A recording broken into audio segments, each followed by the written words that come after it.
hirap ng paniwalaan pero totoong nangyayari. Itong peklat na to, kagat ng aswang gaya ng eksaktong pumatay sa biktima kanina.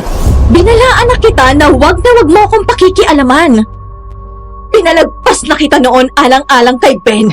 Kahit gustong-gusto kayong patayin ng nanay mo. Walang kasalanan si Luna sa'yo! Nakikiusap ako sa'yo! Huwag ka nang manakit ng mga inosenteng tao!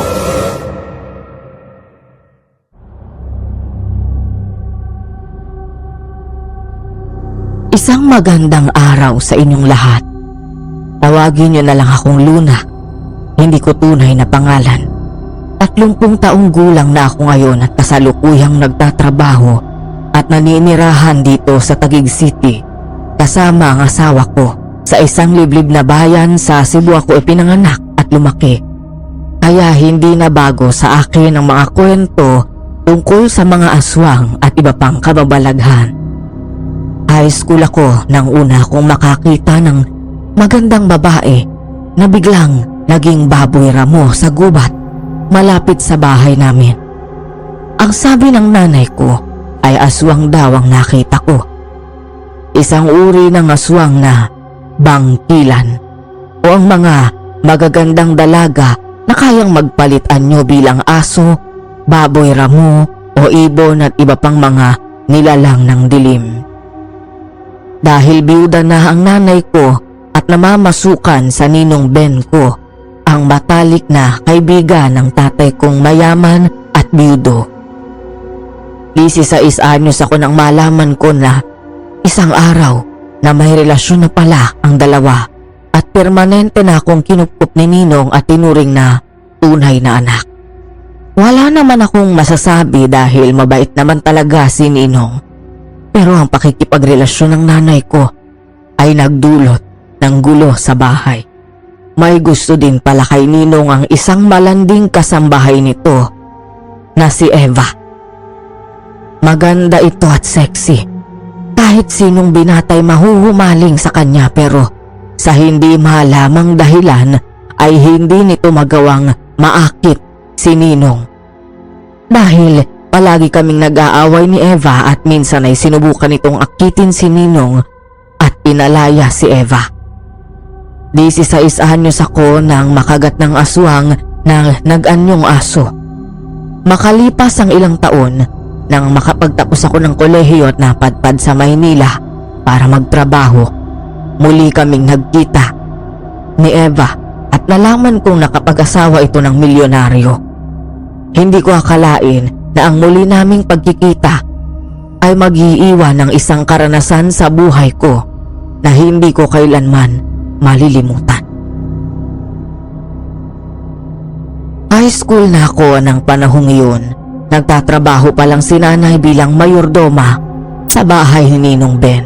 Dahil maagang nabiyuda ay mag-isa lang si nanay na tumataguyod sa akin. Mababa lang ang pinag-aralan ni nanay at hindi ito nakatapos ng elementarya. Mula pa pagkabata ay nakagisna na nito mula pa kay lola ang pamamasukan bilang kasambahay. Kaya naman hirap pa rin kaming mag-ina sa pera lalo na ngayon na magkokolehiyo ako. Kung hindi dahil kay Ninong Ben ay baka hindi ako nakapag-aral. Magandang umaga po. Oh, Luna anak. Ano, papasok ka na? Opo, Ninong. Oh, etong 500 pesos. Idagdag mo na sa baon mo yan ha. Naku, salamat po, Ninong. Ang laki naman ito. Sobra-sobra na po ito. Sige na, itabi mo lang dyan para hindi ka nasisimutan. Para kapag nag-iaya ang mga klase mo na kumain sa labas, ay may madudukot ka at hindi ka mapapahiya. Salamat po ulit. Si nanay po pala? Abay naroon sa kusina. Teka, kumain ka na ba? Hindi pa po eh. Kung gano'n ay samahan mo na ako para naman may kasabay ako rito. Sige po. Ganun nga ang ginawa ko. Sinaluhan ko si Ninong Ben sa almusal. Ilang sandali pa, tumayo ito at pumunta sa kusina. Maya-maya lumabas naman ng mga kasambahay na panay ang lingon sa loob habang nagbubulungan. Kahit kailan talaga, malandi ang Esme na yan. Inaharap na naman si Sir. Sinasabi ko sa inyo, Ako ang makakabingwit kay Sir Ben. Nagtaka ako sa narinig ko dahil hindi ko lubos na maunawaan ang sinasabi nila. Kaya naisip ko na sumilip sa kusina. Nagulat ako sa nakita ko. Naghahalikan ang nanay ko at si Ninong Ben. Bumalik ako sa kinauupuan at pinagpatuloy ang pagkain na parang wala akong nakita. Maya-maya ay lumabas si Ninong Ben at dumiretso sa kwarto sa second floor. Sunod namang lumabas ang nanay ko sa kusina. Nay! Binigyan po ako ni Ninong ng 500! Talaga, nak? Abay, mabuti naman kung ganun. Magtipid ka, ha? Para kapag nangailangan ka, ay may madudukot ka. Opo, iniipon ko nga po yung mga sobra sa baon na ibinibigay ni Ninong. Ay, Nay, paano pala po yung sa college ko? Makakapag-aral po ba ako? Huwag kang mag-alala, nak. Gagawa ako ng paraan. Pinapangako ko sa iyo na makakapag-aral ka. O sige nga, dyan ka muna at may gagawin pa ako sa taas.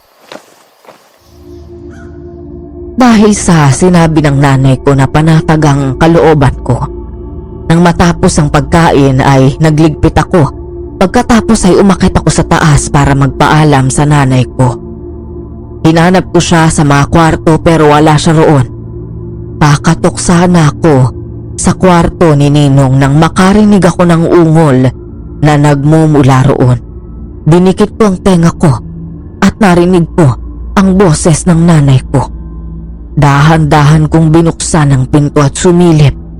Natakpan ko ang bibig ko sa labis na gulat nang makita kong nakasakay ang nanay ko sa ibabaw ni Ninong. Nagmamadali akong tumakbo at lumabas ng bahay. May relasyon nga si Ninong Ben at ang nanay ko. Ibig sabihin, magiging pangalawang tatay ko si Ninong. Yayaman na kami ni nanay. Maya-maya napalingon ako nang marinig si Eva habang kausap ang iba pang kasambahay. Habang kung ano-ano ang sinasabing hindi maganda tungkol sa amin ng nanay ko. Napakalandi ng Esme na yan. Palagi akong inuunahan kay Sir. Hindi tuloy ako pinapansin. Huwag niyong sabihin na sila ng anak niya makikinabang sa pera ni Sir. Eh mas maganda at mas bata naman akong dihamak sa Esme na yan. Hindi naman kasi nakukuha yun sa ganda. Depende din kasi sa ugali. Maganda ka nga. Malandi ka naman at ubod ng chismosa. Kay bata ka, ha? Ako bang pinariringgan mo? Depende kung tinatamaan ka. Alam mo kayong dalawa ng nanay mong salot dito eh. Sagabal kayo sa plano ko. Masalot ka. Hindi pa man ako pinapanganak sa mundo. Dito na nagtatrabaho ang nanay ko. Ngayon, kung hindi ka pinapansin ni Ninong Ben, ibig sabihin, pangit ka. Hindi ka na nahiya. Lantaran mong pinagmamalaki na gusto mong landiin si Ninong. Kung gaano kaputi ang chinchanso sa mukha mo, ganon ka itim ang budi mo, chinchanso. Ba't maldita ka, ha? Malandi ka naman. Mas malagdi ang nanay mo. At least, nilandi siya pabalik. Eh ikaw, mamatay ka sa inggit. Ano yung nababalitaan ko na nag-away daw ko ni Eva kanina? Eh kasi naman po yung chinchanso, si Eva, siya po ang nauna eh. Kung ano-anong sinasabi niya tungkol sa amin lalo na kay nanay. Tungkol saan? Sa inyo po ni Ninong Ben. Nilandi mo daw siya sabi ni Eva. Hindi ko ikakaila yun, anak. Totoo na inakit ko si Ben. Nagawa ko yun dahil desperada na ako at gusto ko na mabigyan ka ng magandang buhay. Gusto ko naman siguro ang kinabukasan mo, anak. Yung makakapag-aral ka sa magandang university para makahanap ka rin ng magandang trabaho balang araw. Ayoko magaya ka sa akin na walang pinag-aralan. Nanay naman eh. Nakakahiya. Kung ano-ano pa naman ang sinabi ko kay Eva kanina. Pinagtanggol pa kita. Alam ko yung lahat muna. Inamin na sa akin yun ni Esmeralda noon. At naintindihan ko siya. Sa halip na paggalit ako ay tinanggap ko siya at ipinagpatuloy ang relasyon namin. Ang totoo niyan, anak, dalaga at binata pa lang kami, ay mahal ko na ang nanay mo. Niligawan ko siya noon, pero Pero binastig niya ako dahil malayo daw ang agwat ng buhay namin. Kasambahin na namin siya noon at anak ko ng amo niya. Hanggang sa napangasawa nga niya ang tatay mo na matalik kong kaibigan.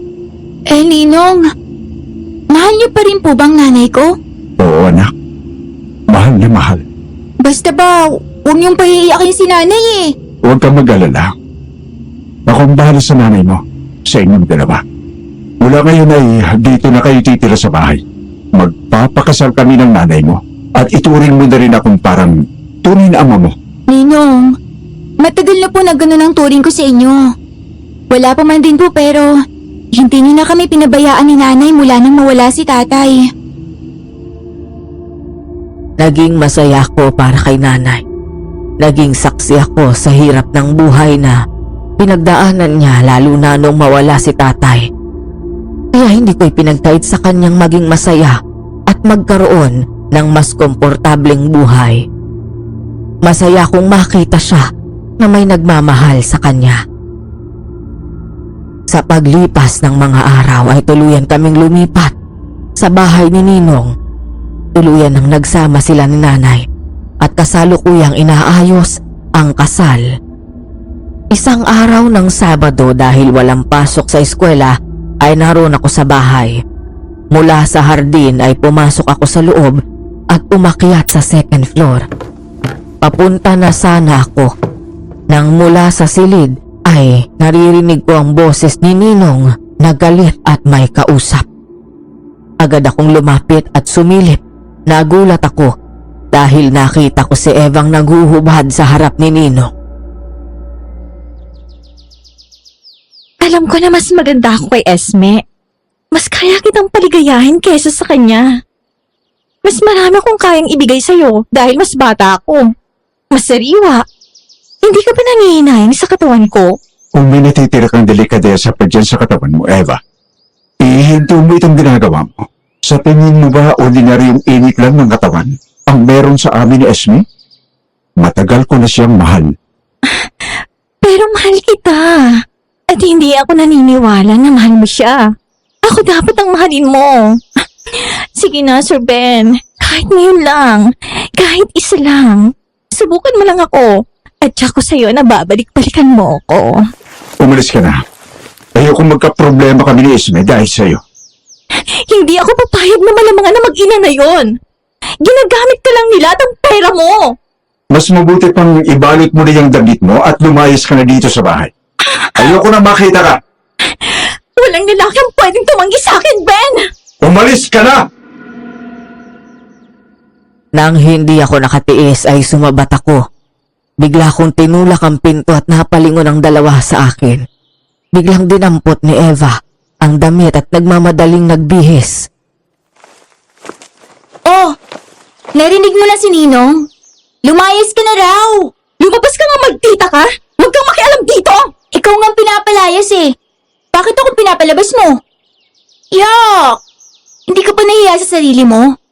Napaka-desperado mo naman makasungkit ng mayaman. Sinabi na ang ayaw sa'yo pero pinipilit mo ang sarili mo sa kanya. In fairness naghubad ka na't lahat, ayaw pa rin sa'yo? Oh, kung ako sa'yo, kung may natitira pang kahihiyan dyan sa sarili mo, aalis na ako. Sinasabi ko siyang bata ka, ha? Hindi pa tayo tapos. Babalikan kita! Okay, maghihintay ako. Bye, Haliparot! Mabuti na lang anak at magbating ka. Huwag kang mag-alala, Ninong. Narinig ko naman lahat eh. Tsaka, matagal ko nang alam na gusto kayong landiin at gapangin nun. Naghahanap talaga yun ng mayaman na lalaki madadagit niya. Pabayaan mo na yon at pinaalis ko na siya rito.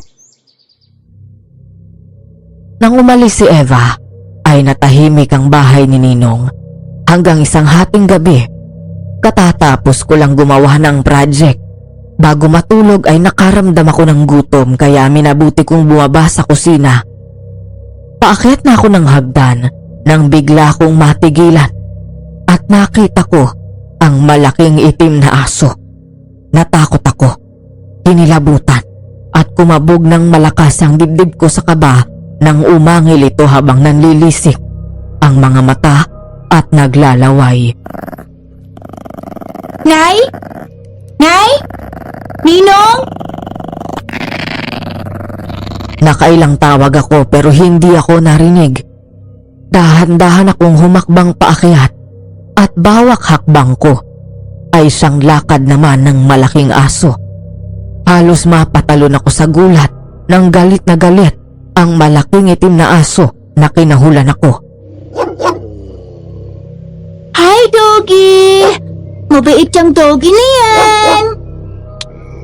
Friends kami ng Doggy ni... Nabuhayan ako ng loob nang sa wakas ay marinig ko ang boses ng nanay ko. Ano ba yan? Kaninong aso ba yan at maingay? Bakit mo pinapasok dito sa loob? Nay! Tulong! Hindi po ako nagpapasok sa kanya! Nang tumingala ako, nakita ko kung paano ito nagulat at natulala na parang nakakita ng multo. Huwag kang basta tatakbo, anak. Mag-iingat ka dahil hindi aso yan. Aswang yan, anak. Tulungan mo ako, Nay! Sandali lang. Kumalma ka lang dyan. Gigisingin kong ninong mo. Ben, gumising ka, bilis. Pinakapasok na aswang, gising. Nay! Ninong, tulong! Napatakbo ako nang wala sa oras paakyat. Hindi ko alam kung saan galing ang bilis pero pagdating sa pinakamataas ay natalisod ako at nadapa. Napasigaw ako sa sakit nang maramdaman kong nakalmot ako sa hita. Pagkatapos ay sinakmal ang likod ng binti ko. Nay! Nakagat ako! Bitiwan mo ako! Gamit ang isang paa ay sinipa ko ng malakas ang aso kaya halos gumulong ito ng hagdan. Doon ako gumapang. Nang tumingin ako sa likod ay muli akong napasigaw. Papalapit sa akin ang aso. Mabilis akong gumapang at inabot ang mahabang tungkod ng namayapang ama ni Ninong Ben. Pinangsanggalang ko yon sa bibig ng malaking aso. Nang kakagatin na dapat ako nito, narinig ko na lang ang malakas na alingaw-ngaw ng pagputok ng baril. Nang lumingon ako, nakita ko na lang na may hawak ng baril si Ninong, habang ang itim na aso ay nagmamadaling tumakbo pababa matapos matamaan ito. Tinalo ng malaking aso ang salamin na bintana at nabasag. Mabilis akong nilapitan ng nanay ko at ni Ninong Ben, habang ang ibang kasambahay ay nagising dahil sa nangyaring gulo. Nay! Ninong! Kinagat ako ng aswang! Baka maging aswang na rin ako! Ikaw talagang bata ka. Nagkaganyan ka na nakukuha mo pang magbiro. Halika at punta tayo agad sa ospital. Nay, hindi ako nagbibiro! Seryoso ako! Baka maging aswang na ako! Hindi ganun yan. Hindi ba? Aray!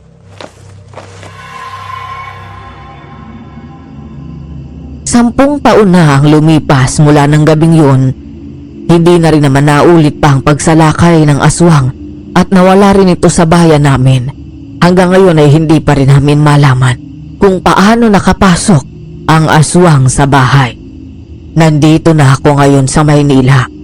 Graduate na ako ng college at kasalukuyang may magandang trabaho sa malaking kumpanya sa pinakasentro ng Central at Business District dito sa syudad ng Maynila. Habang si Ninong naman at ang nanay ko ay masaya at tahimik pa rin nagsasama sa malayong probinsya sa Cebu. Regular kami nag-uusap sa chat o tawag o minsan pag may oras ay video call. Mayroon na rin akong boyfriend, si Alex. Magka-batch kami ng college sa Cebu, naging magkaibigan at parehong lumuwas ng Maynila para makipagsapalaran. Hanggang kalaunan ay nauwi ang lahat sa pag-iibigan. Love, may napanood akong video. Matagal ng balita yun eh. Pero ang sabi doon, kinagat daw ng aswang yung lalaki. Ayaw namang maniwala ng mga doktor. Hindi naman kasi sila naniniwala sa ganun. Pero totoo kaya yun? Nakakalimutan mo na ba yung nakwento ko sa'yo noon? Oo nga no. Totoo sila. Pero madalas sa mga liblib na probinsya may ganun. Nakarating ka na sa amin, di ba? Masyadong liblib kaya ganun. Pero kapag iniisip mo, nakakatakot pa rin. Iba kapag naka-face to face mo yung aswang. Mukha silang aso sa panlabas pero kapag tinitigan mo sa mata, nanlilisik tapos yung sumugod sa akin nun, mas malaki sa karaniwang size ng aso. Buti lang hindi ka napatay. Warrior princess to, no? Hindi ako papayag na masayang ang beauty ko dahil sa aswang na yun. Nga pala, daan muna tayo sa favorite resto natin tapos take out na lang tayo. Para doon na lang tayo sa condo mo kumain. Okay. Doon ka ba matutulog? Pwede ba, love? Miss na kitang katabi at iyakap sa pagtulog eh. Pwede naman. Pero love, napag-isipan mo na ba yung alok ko na magsama na tayo sa iisang bahay? Oo. Gusto ko na rin sana kaya lang hindi ko pa nababanggit sa parents ko. Sana pumayag sila. Bakit ka ba kasi nagmamadali? Hindi naman sa nagmamadali, love. Kasi gustong gusto ko na gabi-gabi na kitang nakakatabi sa pagtulog. Yung uuwi tayo ng sabay na hindi na kita kailangang ihatid. Tapos uuwi ako. Sabi ko naman kasi sa'yo, magpakasal na tayo eh. Paano kung mabuntis ka? At least, kasal na tayo. Hindi naman sa ayaw ko, love. Ayaw ko lang na parang nagmamadali tayo. O sige. Sa susunod na magkausap kami nila Ninong, magpapaalam na ako. Sabi mo yan ha? Matapos kaming makabili ng kakainin para sa hapunan ay nagmaneho si Alex papunta sa condominium building na tinitirhan ko. Pagdating sa 16th floor kung saan naroon ang unit ko, napakunot-noo ako nang masalubong ang pamilyar na muka ng isang babae na may kasamang lalaki. Napalingon ako, gayon din siya sa akin. Pareho kaming napahinto sa paglalakad habang bakas ang gulat sa mga mukha namin. Eva? Luna, ikaw ba yan? Ako nga. Hoy, long time no see ah. Oo nga. Kayo ba yung bagong lipat sa unit 1665? Oo. Nga pala, si Joseph, asawa ko. Hi. Nice to meet you. Hello po. Ito naman si Alex. Boyfriend ko. Magandang gabi po. Napansin ko ang pagbabago ni Eva mula sa pananamit hanggang sa ayos nito.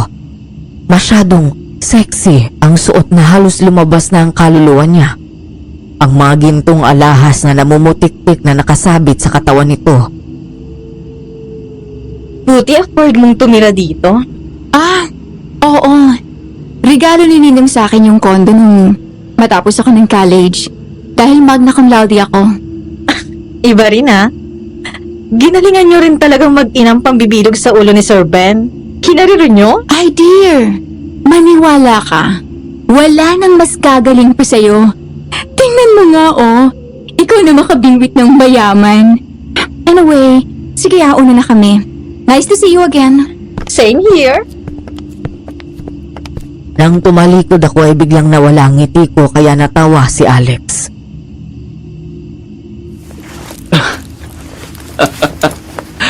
Love, ang galing mo makipagplastikan ha. Simple ang tarayan nyo dun ha. Ay naku love, wala pa yun. Kwento ko sa'yo habang kumakain tayo.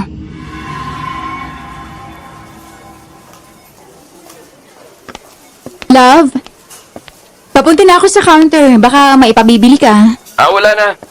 Medyo marami-rami itong dala ko eh. Sunduin mo ako sa lobby. Sige love, pag-text ka lang kapag nasa baba ka na. Sorry love ha, hindi kita nasamahan mag-grocery. Si boss kasi may biglang pinagawa. Okay lang love, naiintindihan ko naman. Ingat ka sa pag-uwi. Naghahanda na ako ng lunch natin. Okay. Mula sa supermarket ay nagtaksi ako pauwi kaya ilang sandali lang nakarating din ako sa kondo. Gaya ng napag-usapan, nag-text ako kay Alex nang makababa sa taxi. Habang naghihintay sa lobby, lumabas mula sa elevator si Joseph. Medyo nailang ako dahil ngumiti siya sa akin na para bang matagal na kaming magkakilala. Luna ang pangalan mo, diba? Opo. Magandang araw po. Ang ganda ng pangalan mo. Bagay sa'yo. Maganda rin. Salamat po. Ang bango mo naman, Luna. Po? Mabango ako? Hindi, wala. Nagtaka ko sa sinabi nito dahil hindi naman ako nagpabango bago umalis. Nakaramdam ako ng pagkailang nang tingnan ako ni Joseph mula ulo hanggang paa na parang hinuhubaran ako. At kung umisi ito ay parang manyakis. Naiinis ako kung paano niya ako tingnan. Mukhang ang dami mong pinamilya. Aagyat ka na ba? Halika. Tulungan na kita. Ay, hindi na po. Salamat na lang po. Pababa na po si Alex. Ganun ba? Sa susunod wag ka mahihiyang humingi ng tulong sa akin, ha? Salamat po. Kapag wala kang gagawin mamayang gabi o bukas, labas tayo kung gusto mo. Tayong dalawa lang. Para naman magkakilala tayo. At total magkapit-bahay tayo. Oo?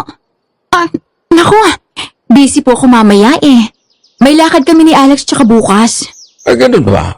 Sayang naman. Gusto pa naman kitang makilala ng gusto. Ako hindi. Manyakis na to. Sorry. Ano ulit yung sinabi mo? Ang sabi ko nandiyan na si Alex, kaya una na rin ho ako. Sige ho. Kitang-kita kong biglang napaalis ang ngiti nito at matalim na tumingin kay Alex.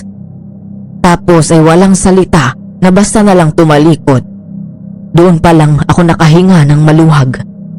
Napaka-weirdo ng lalaking yun. Hindi ko gusto ang pakiramdam na malapit siya sa akin. Ayoko siyang kausap. Hindi ako takot sa kanya. Pero parang may nagsasabi sa akin sa isip at puso ko na mag-iingat ako sa Joseph na yon. Yung asawa yun ni Eva, di ba? Ano nga ulit ang pangalan niya, Joseph? Oo. Kaimbihan na love. Ayokong kausap yun. Bakit? May ginawa ba siyang hindi maganda sa'yo? Ang weird niya. Basta hindi ako komportable na malapit siya sa akin. O kahit kausap ako. Kung tingnan niya ako, manyak na manyak, lalo kapag niningiti. Tapos alam mo, niyayaya ba naman akong lumabas na kaming dalawa lang? Tapos sabi pa, ang bango ko raw? Sira ulo yun ah. Love, wag na wag kang lalapit dyan. Umiwas ka kung kailangan. Ay talaga, bagay nga sila ng asawa niya. Halika na. Huwag mo nang intindihin yan. Pasado 10:00 ng gabi. Katatapos ko lang mag-shower at nakapantulog na ako nang maisipan kong tawagan si Nanay at Ninong Ben. Luna anak, kumusta ka na dyan? Okay naman po. Sinong kasama mo dyan ngayon? Wala po. Umuwi po muna si Alex sa kanila. Anak, kapag ganyan na, ikaw lang mag-isa dyan. Magdodobula ka. Opo, Ninong. Siya nga po pala, Nong. Nay, napag-usapan po namin ni Alex yung tungkol sa paglipat ko sa kanya. Kumbaga, magsasama na kami sa iisang apartment. Pwede dun sa kanya o siya na lang yung lilipat dito. Papayag ko ba kayo? Aba anak, nasa hustong edad ka na para magdesisyon. Hindi mo na kailangan ng permiso naming dalawa. Tsaka, sigurado na rin naman kayo ni Alex sa isa't isa. Anak, may tiwala naman kami sa inyong dalawa. Tsaka, gusto namin si Alex para sa'yo. Salamat po, Nay, Ninong. Matagal na nga pong sinasabi ni Alex sa akin ang tungkol dito. Eh nak, bakit ba kasi hindi na lang kayo magpakasal na?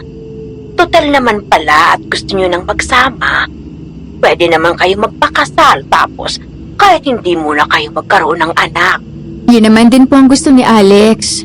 Ako lang po yung nagsabi na parang maaga pa para pag-usapan ng kasal. Anak, 4 years na kayong dalawa. Ano bang maaga ang sinasabi mo? Basta Kung anong maging desisyon yung dalawa, binibigay namin sa inyo ang blessing namin. Thank you, Nay. Papa Ninong. Ay, salamat. Tinawag din akong papa ng anak ko. Sige na nga. Simula ako ngayon. Papa Ninong na talagang itatawag ko sa inyo. Ay, nga pala, Nay. May kwento ako sa inyo. Hindi kayo maniniwala kung sino yung kapitbahay ko dito. Abay, sino ba yan, anak? Si Eva, Nay. Yung dating kasambahay ni Ninong na malandi at nagubad sa harap niya. Talaga? Anong ginagawa niya dyan? Namamasukan. Hindi po. Mukhang natupad ng pangarap niya at nakadagit ng mayaman. Aba, halos kuminang siya sa dami ng gintong alahas ang nakasabit sa katawan niya. Anong sabi niya sa'yo nung magkita kayo? Eh di ngayon, simpleng patot sa dahan kami. Naku, ikaw talagang bata ka. Napakabaldita mo. Huwag mo nang patulan yung babaeng yan at salbahe din yan. Eh Nay, hindi naman akong nauna eh. Kahit na, basta umiwas ka na para sa ikakatahimik mo dyan. Sige po, magpapakabait ako, basta mabait din siya sa akin. Ay nako, tingnan mo nga tong anak mo, Ben. Basta ikaw na ang umiwas sa gulo, anak. Opo. Nang matapos kaming mag-usap, nagpadala muna ako ng text kay Alex para mag-good night. Pagkatapos ay muli akong lumabas ng kwarto para kumuha ng tubig sa ref. Nang maisarado ko ang pinto, napatigil ako nang may marinig na kakaibang tunog sa labas. Napakunot ako ng noo at pinakinggan ko pa iyon. Tunog na parang may sumisigaw na boses ng lalaki at tunog ng isang halimaw at nanggagaling iyon sa labas. Napakalakas nun. Nakakakilabot, nakakatakot. Ang ganong pakiramdam ay hindi na bago sa akin noong sinalakay ako ng aswang na naganyong aso. Ganon na ganon ang naramdaman ko. Nang hindi huminto ang pagsigaw, ay saka ko binuksan ang pinto para sana silipin o hanapin kung saan yon galing. Pero nabigla ako dahil maging ang iba pang nakatira sa mga katabing unit ay nasa labas at nakatingin sa Unit 1665. Doon nakatira ang mag-asawang Joseph at Eva. Lumingon sa akin si Ate Badet, ang nakatira sa Unit 1664, nakatabi mismo kung saan nakatira ang mag-asawa. Lumabas ako at lumapit kami kay Ate Badet. Ate, ano daw ang ingay na yon? Ewan ko, nakakatakot. May narinig akong boses ng lalaki na sumigaw, tapos ayun na yung nakakatakot na boses na yun. Samantalang kaninang ingay pa nila. Nagpaparty yata sila kasama bisita nila. Baka may nangyari ng hindi maganda. Teka nga, Hindi ako nakatiis dahil pamilyar naman sa akin si Eva. Kumatok ako. Maya-maya tumahimik sa loob ng unit, saka bumukas ang pinto. Ngunit hindi binuksan ni Eva ng maluwag, kapiraso lang kung saan siya nakasilip sa maliit na puwang. Eva? Ayos lang ba kayo dyan? May narinig kaming sumisigaw. May nangyayari ba? Ha? Wala! Nanonood lang kami, Joseph, ng horror kasama yung bisita namin. Yung palabas yung narinig mo. Ganun ba? Akala ko naman kung ano nang nangyari sa inyo. Naglabasan mga tao dito, oh. Kung nanonood lang pala kayo, baka naman pwedeng pakihinaan ang volume ng TV nyo. Pasado 10:00 na ng gabi at nagpapahinga ng mga tao. Abay, hindi lang kayo nakatira dito sa 16th floor. Nakakaabala kayo. Oo nga naman, Eva. Pakihinaan ang TV nyo. Nandun na ang unit ko sa kabilang dulo pero hanggang doon, umahabot pa yung lakas ng TV nyo. Pasensya na kayo, nagkasarapan lang ng panonood. Di bale, ihinaan ko na yung TV namin. Pasensya na ulit kayo. Bastos pa ng babaeng yan. Ay nako, kung alam mo lang. Hayaan na nga natin siya. At least, napagsabihan na natin. Bumalik na kami sa mga sarili naming unit. Nakiramdam pa ako baka muli na naman silang mag-ingay, pero katahimikan na ang sunod kong narinig. Isang araw ay nagkasabay kami ng paglabas ni Ate Badet. Pareho kaming pababa sa lobby para lumabas at may bilhin. Oh, Ate Badet, bababa ka rin? Oo! May kailangan akong bilhin sa grocery. Magluluto kasi ako ng pansit molo. Biglang nag-crave ang asawa ko eh. Wow, sarap naman. Gusto kong matutunan magluto niyan. Sabihin mo lang kung kailan mo gusto at tuturuan kita. Tapos mamaya, bibigyan kita para matikman mo yung pansit molo ko. Talaga ate? Naku, thank you. Ihintayin ko talaga yan nga pala. Kumusta nga sa kapitbahay mo? Hindi na pa nag-iingay ulit? Hindi na. Kaloka sila.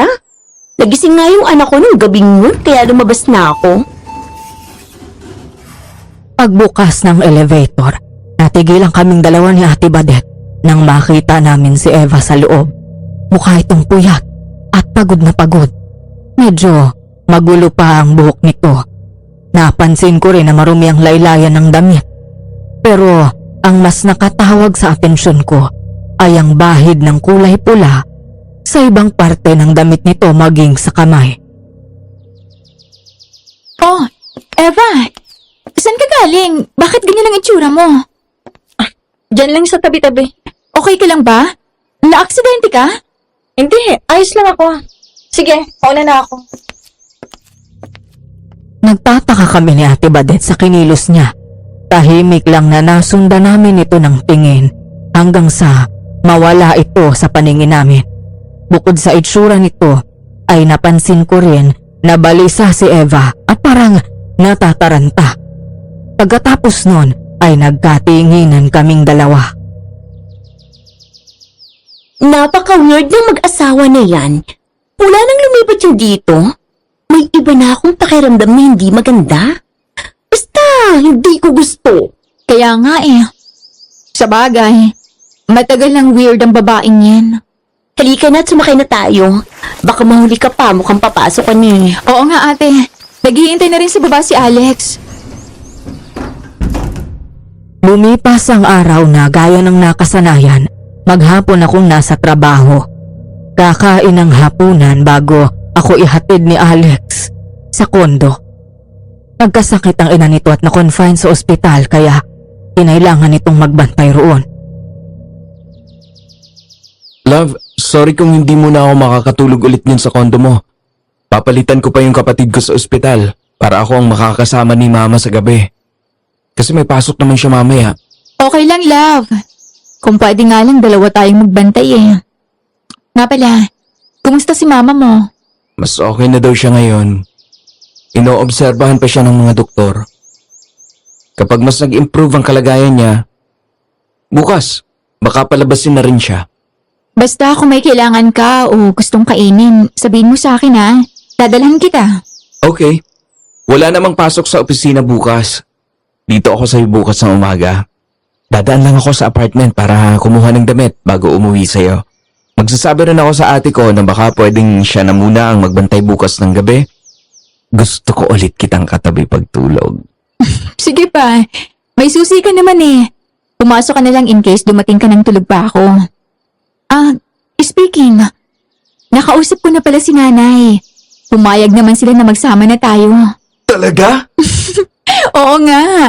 Nagtatanong na nga sila kung kailan doon tayo magpapakasal. Ikaw lang naman ang hinihintay ko, love. Pero huwag kang mag-alala. Ready naman ako palagi na pakasalan ka Basta kung kailan ka ready. Love, salamat sa pagiging pasensyoso mo sa akin Ikaw pa ba? Mahal na mahal kita. Sasagot pa lang sana ako nang mapatingin ako sa unahan. Nagsalubong ang kilay ko nang makitang bumaba ng kotse si Eva at may kasamang ibang lalaki. Hindi na sana ako mag-iisip ng kung anong kalokohan hanggang sa makita kong hinalikan ni Eva ang lalaki sa labi at pinisil pa nito ang puwet ni Eva. Di ba yun yung Eva? Oo, siya nga. Ano yun, kabit niya? At talagang dinala niya sa kondo nilang mag-asawa? Ang lupit Loka rin talaga yung babaeng yun. Noon pa naman hindi normal mag-isip yan. Wala nang kahihiyan. Kawawa naman yung asawa niya.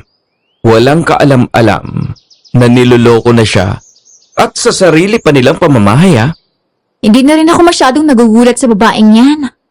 Anyway, sige na love. Aakyat na rin ako. Mag-iingat sa pagmamaneo mo ha. Kumusta mo na rin ako sa mama mo? Sige love, usap na lang ulit tayo mamaya. Tawagin kita. Okay. I love you. I love you more. Nagising ako kinabukasan na may umakap sa bewang ko. Nang lumingon ako, napangiti ako matapos makita si Alex na natutulog sa tabi ko. Kaya't niyakap ko rin siya. Morning love. Anong oras ka dumating? 6:30. Maagang dumating kapalitan ko sa ospital eh. Bakit hindi mo ako ginising? Ang sarap ng tulog mo. Ayokong istorbohin ka. Ay naku, mag-aalas 11 na pala. Anong gusto mong kainin?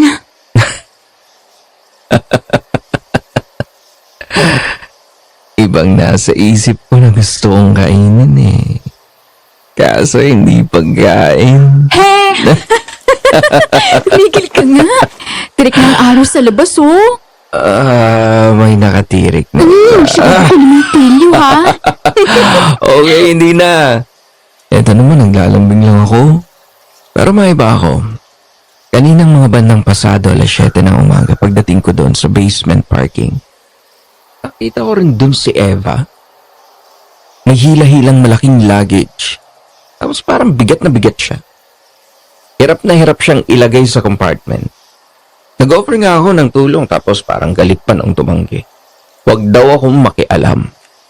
Ay nako love. Huwag kang lalapit doon o kahit malang tangkay na kausapin yun. Masungit talaga yun tsaka biglang magbagong ihip ng hangin landiin ka pa. Para na mapapatulan ko siya. Mas maganda na di hama ka naman doon. Pero alam mo kung anong weird sa kanya habang tumatagal na nakikita ko siya? Parang hindi tumatanda si Eva. 16 years old ako nung huli ko siyang nakita tapos ganun na ganun yung itsura niya. At hanggang ngayon ganun pa rin ang itsura niya. Mula sa mukha, pangangatawan, lahat. Para siyang hindi tumatanda. Pananamit lang ang nag-iba sa kanya. Baka naman nagpapaboto. Oo nga no. Baka mag-a-abroad silang mag-asawa. Alam mo sabi sa akin ni Ate Badet, bilyonaryo daw yung lalaki. Marami daw businesses dito hanggang sa Amerika. Kaya jackpot yung si Eva. Tingnan mo, buhay Donya. Hayaan mo, love. Balang araw. Ikaw rin, magbubuhay, Donya. Ay nako, kahit hindi buhay Donya, basta maayos ang buhay natin. At may ipon sa bangko. Okay na ako doon. Anyway, sa labas na lang tayo kumain, love. Namimiss ko na yung nagde-date tayo eh. O tara, bangon na tayo. Pagkatapos nating mag-lunch, nood tayo ng sine. Matapos naming maligo at magbihis ay agad kaming lumabas. Excited ako dahil ngayon lang ulit kami magde-date ng weekend. Naghihintay kami ni Alex sa elevator nang may maalala ito. Ay, sandali, love. Nakalimutan ko yung phone ko sa bahay. Naka-charge nga pala yun. Sige, hintayin na lang kita dito. Habang naghihintay sa boyfriend ko ay biglang dumating si Eva at Joseph. Para na naman akong hinuhubaran sa klase ng tingin na binibigay sa akin ng asawa ni Eva. Nangingilabot ako at hindi ko maintindihan kung bakit. Oh, Luna, mukhang may lakad ka. Kami ni Alex. Date? Oo, parang ganon. Ang sweet naman. Kami rin eh. Okay. Kamusta ka naman, Luna? Inaalagaan ka ba ng boyfriend? Hindi ko alam kung anong ibig sabihin ng tanong na yun ni Joseph pero hindi ko talaga gusto na kinakausap niya ako. Lalo akong nailang nang hawakan ako nito sa braso at pasimple akong lumayo rito. Ayos lang.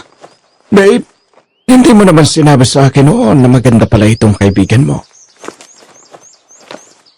Nagsalubong ang kilay ko nang tumayo sa likod ko si Joseph at hinawakan ako sa magkabilang balikat.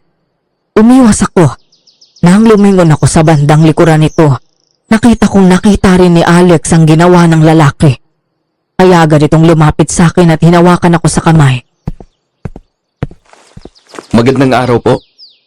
Oh, Alex, nandito ka na pala. Kinukumusta lang namin itong si Luna.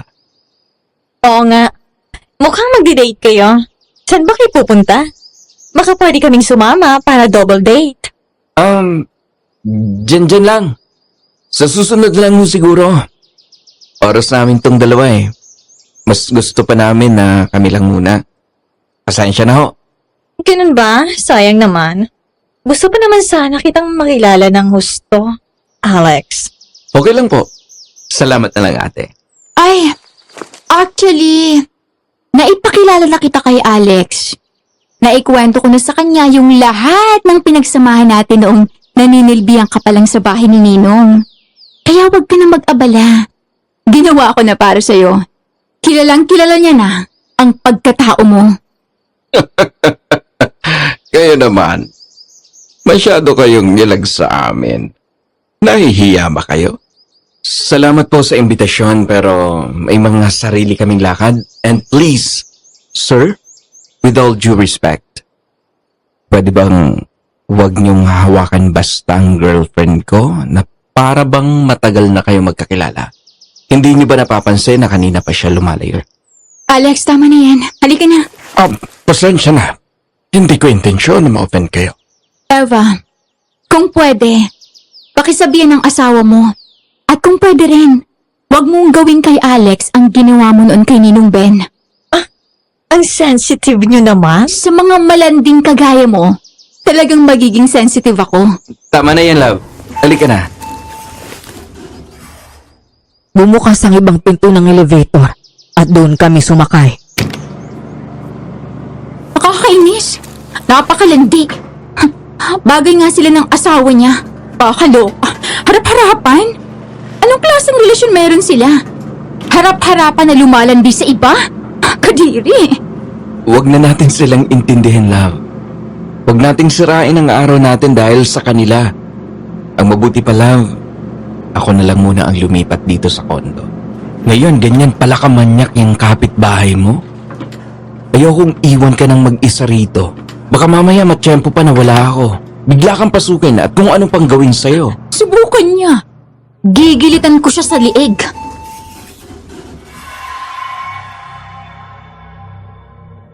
Habang nasa labas si Alex at pinapalinis ang kotse niya, binuksan ko ang front door at nagwalis doon. Napahinto ako sa ginagawa nang biglang bumukas ang pinto ng unit nila Eva. Napatingin siya sa malaking luggage na dala nito. Unang tingin pa lang, halatang mabigat na yon dahil hirap na hirap itong hilahin ang luggage. Kailangan mo ng tulong? Hindi na. Masyado ka talaga agribida kaya ng nanay mo. Pakialamera. Inaalo ka lang ng tulong eh. Kung ayaw mo, edi sabihin mo ng maayos. O galing impacta ka talaga. Mas impacta ka, maldita. Oo, depende sa kausap. Hindi ko na pinansin ito para hindi na rin humaba ang sagutan namin. Talaga yatang hindi na kami magkakasundo ng babaeng yon. Nang matapos ko ang mga gawaing bahay, ay nilabas ko naman sa ref ang mga niluto ko para sa pananghalian. Pero bago ko gawin yon ay naupo muna ako para magpahinga. Kinuha ko ang phone ko at nag-scroll sa social media. Hanggang sa mapadaan ako sa isang post. May natagpo ang 2 bangkay ng lalaki at isang babae sa magkaibang lugar. Parehong nakasilid sa maleta. Lasog-lasog ang katawan at wala ng laman loob. Ayon pa sa nabasa ko na pabalita raw na nawawala ang 2 ng ilang araw na at huling namataan sa isang bar. Grabe naman to. Walang kaluluwang gumawa nito. Love, sinong kausap mo? Ay, hi love, nandiyan ka na pala. Wala, sarili ko lang. Hindi, may nabasa kasi ako eh. Balita, may nakita doon na 2 bangkay. Mga wala ng lamang loob. Talaga? Baka naman fake news yan. Hindi, totoo. Ayan, basahin mo. Oo Oo nga no. Kung nasa probinsya lang ako, iisa lang ang iisipin ko. Aswang na may gawa. Aswang? For real ka ba dyan, love? Di ba nga nakwento ko na sa'yo? Totoo yun. Bukod doon sa first-hand experience ko sa asong aswang, nakita ko mismo noon na yung babaeng naging baboy mo. Tapos ayun, kinabukasan may nakitang bangkay ng lalaki. Ganyan din. Walang laman loob. Tapos gwapo din yung biktima. Nakakarinig na ako ng mga kwentong aswang sa mga probinsya pero hindi ko iniisip na totoo yun. Madalas kasing nangyayari yun sa mga probinsya gaya sa amin. Liblib kasi sa amin, di ba? Ikaw kasi lumaki ka sa city na. Pero sana, kung sino man ang gumawa nito, mahanap agad. Imagine mo na lang, ang mararamdaman ng pamilya nila. Patay na nga tapos kulang pa parte ng katawan?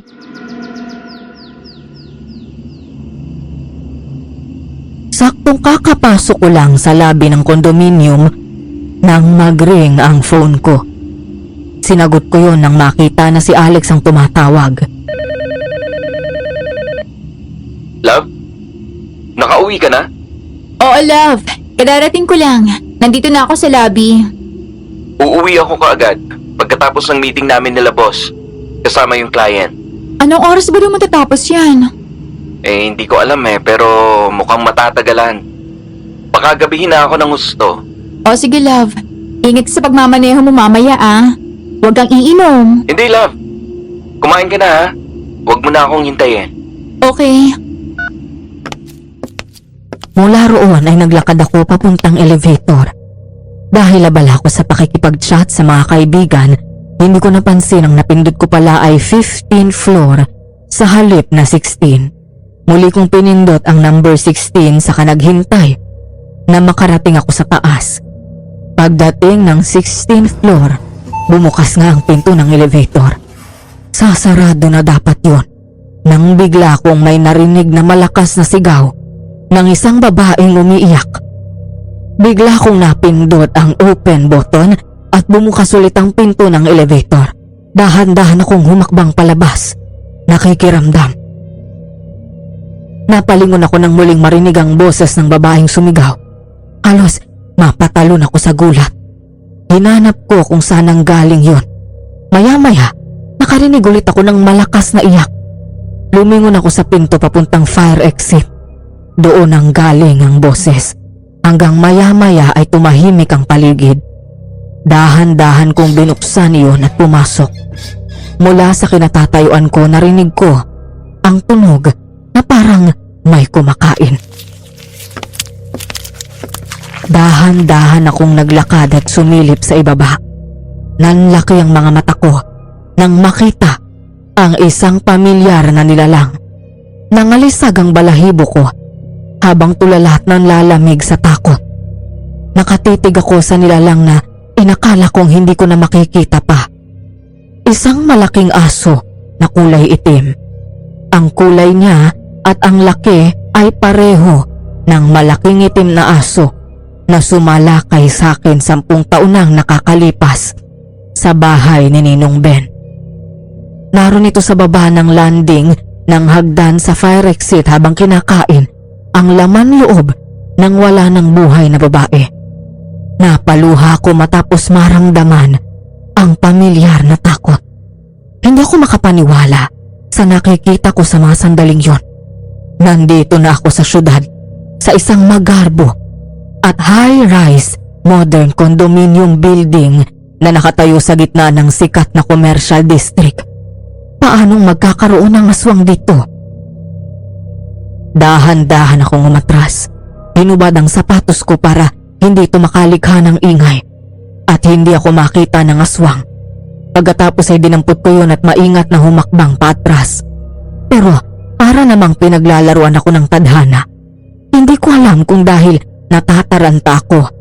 Pero hindi ko mabuksan ang pinto ng fire exit. Dahil doon ay minabuti kong umakyat na lang gamit ang hagdan. Dahan-dahan, maingat, bawat hakbang ay kalkulado ko. Halos hindi ako huminga sa bawat baitang. Nasa unang landing na ako at malapit na sa 16 nang masangga ko ang keychain na nakasabit sa bag ko na may maliit na bell at tumunog iyon. Marin ako napapikit at napahawak sa bag ko. Panginoon ko! Nang lumingon ako, nakita ko na paakyat na ang aswang. Nanlaki ang mata ko nang lumingon ito sa akin at nagtama ang aming paningin. Ang eksenang yun, ganon na ganon ang tagpo ng una kong makaengkwentro ang aswang sa bahay ni Ninong Ben. Bigla akong tumakbo ng mabilis, paakyat at kasunod ng pagsigaw ko dahil sa labis na takot. Kasunod mo narinig ko na lang ang malakas at sunod-sunod na pagkahol nito sa akin. Nakarating ako ng 16th floor. Paglabas ko ng fire exit, isinara ko agad ang pinto at hinawakan ng mabuti ang handle para hindi ito makalabas. Napasigaw ko ng malakas nang banggain niya ang pinto. Kaya nabitiwan ko ito at gumalaw yun ng bahagya at bumukas. Hinila ko yun para hindi ito makalabas. Diyos ko! Iligtas mo po ako! Umalis ka na! Parang awa mo na! Umalis ka na! Napalingon ako ng magsilabasa ng mga nakatira doon sa 16th floor. Huwag kayong lumabas! Pumasok kayo! Pasok! Hinila ko ang pinto ng mabuti. Saka ko binitawan yun at tumakbo papunta sa unit ko. Habang walang tigil ang pagbangga ng aswang sa pinto ng fire exit. Dahil nataranta ko at samahan na rin ang takot at pagiyak.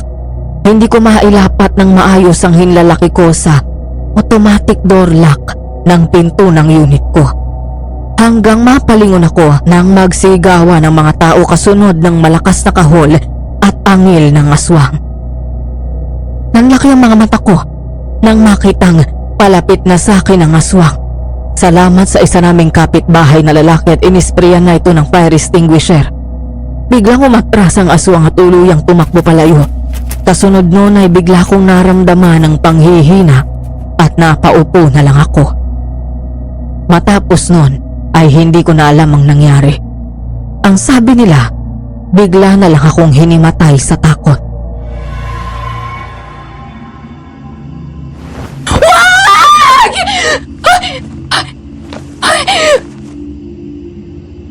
Bumalikwas ako ng bangon matapos makita ang aswang-aswang sa panaginip ko.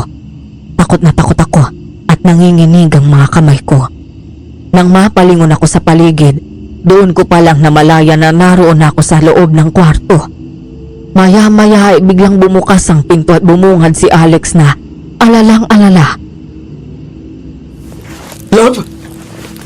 Thank God! Gising ka na! Nag-aalala ako sa'yo! Ano nangyari? Paano ako napunta dito? Hinimatay ka daw kanina, sabi ni Ate Badet. Pagkatapos kang habulin ng malaking itim na aso. Mabuti na lang at tumawag ako sa phone mo. Siya ang sumagot at sinabi niya sa akin ang nangyari kaya nagmadali akong magpaalam kay boss. Alex, hindi ordinaryong aso yun. Aswang! Aswang siya! May pinatay siyang babae dun sa fire exit sa 14th floor. Aswang yun! Nakita na nila yung babae, love. Bisita siya ng isa sa mga nakatira sa 14th floor. Hinahanap na rin nila kung sino may-ari ng asong yon. Hindi nga sabi aso yun, Alex. Aswang! Luna, kumalma ka muna. Walang aswang dito. Nasa city tayo. At wala sa probinsya. Maniwala ka sa akin, Alex. Aswang talaga yun. Narinig ng mga kapitbahay natin dito kung gaano siya kalakas nang binabangga niya yung pinto ng fire exit. Alex, maniwala ka, hindi ganun kalakas ang ordinaryong aso lang. O sige na. Aswang na akong aswang. Pero okay ka na ba? Hindi ka pa kumakain. Bumili ako ng paborito mo. Nandyan nga pala sa labas ang mga pulis. Kanina pa sila naghihintay na magkamalay ka. Gusto ka nilang makausap. Nang tuluyan akong mahimas-masanay saka ako lumabas ng kwarto. Doon ko lang nakita na mag-alas 12 na ng hating gabi. Agad tumayo ang mga pulis nang makita ko at nadatnan ko rin sa sala si Ate Badet. Magandang gabi po. Good evening po. Maayos na po ba ang pakiramdam ninyo? Opo, maraming salamat po. Narito po kami para magtanong sa inyo tungkol sa nangyari. Kilala niyo ba yung biktima? Hindi po. Pwede niyo bang isalaysay sa amin ang nangyari kung anong ginagawa niyo at paano kayo napunta doon sa fire exit at nakita ang krimen? Sinabi niyo daw po na aswang ang pumatay sa biktima. Opo, aswang siya. Hindi siya ordinaryong aso. Hindi ganun kalaki ang normal na aso. Mas lalong hindi sila ganun kalakas para mabangga ang pinto ng fire exit. Mas lalong hindi kumakain ng lamang loob ng tao ang ordinaryong aso. Aswang lang ang kayang gumawa nun. Ma'am, pasensya na po kayo pero parang ang hirap namang paniwala ng sinasabi ninyo. Oo. Tama ka sa sinabi mo. Mahirap ng paniwalaan pero totoong nangyayari. Itong peklat na to, kagat ng aswang gaya ng eksaktong pumatay sa biktima kanina. Minsan na rin nakita ng mismong mga mata ko noon sa probinsya kung paano naging baboy ramo ang isang babae. Hindi dahil nasa syudad tayo, ibig sabihin hindi na sila nag-i-exist dito. Normal silang mga tao sa umaga. Nakikipaghalubilo at nakikipag-usap. Nabubuhay na parang normal na tao sa umaga pero lumalabas ang tunay na anyo nila sa gabi. Naniniwala po ako kay Luna, sir. Totoo at posible talaga na may aswang. Sa probinsya ako lumaki kaya alam ko. At narinig nga namin yung lakas ng kalabog na yun kaya lumabas kami. Tapos nakita namin yung malaking aso na kulay itim hinahabol si Luna. Lumingon pa nga sa amin yung aso tapos biglang tumakbo pabalik sa fire exit. Kinabro siya ng mga katira dito pero hindi na naabutan. Bigla daw nawala. Nakakakilabot nga yung kahol at angin ng aso na yun. Sayang, wala pang CCTV sa mga fire exits. Oo nga. Sabi ng may-ari magpapalagay pa lang daw siya. Pinacheck namin ang mga footage na nakuhanan ng CCTV camera sa hallways ng buong floor. Nakita sa footage dito sa 16th floor yung paglabas nyo mula sa fire exit at pagpigil nyo na mabuksan yon.